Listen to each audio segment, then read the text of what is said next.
16ই December 1971, এটাই বিজয়ের অথবা স্বাধীনতার আপনার এটাই শুধুমাত্র বিষয় না, বরং এর আগে এই বিজয় পর্যন্ত পৌঁছতে গিয়ে পেছনে অনেক ত্যাগ, কোরবানি, ইতিহাস, ঐতিহ্য, আন্দোলন, সংগ্রাম, বহু কিছু এর পিছনে ব্যয় হয়ে এরপরে 71, এরপরে 16ই ডিসেম্বর।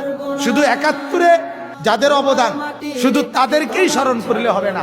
1757 সন থেকে যেদিন নবাব সিরাজউদ্দৌলার পতন হয়েছে, সেদিনের পর থেকে এই লম্বা সময় এই ভারতীয় উপমহাদেশের আজাদির জন্য, স্বাধীনতার জন্য যত মানুষের ত্যাগ ছিল প্রত্যেককেই আজকে শ্রদ্ধার সাথে স্মরণ করা জরুরি। এই মাটির পিছনে প্রত্যেকের অবদান।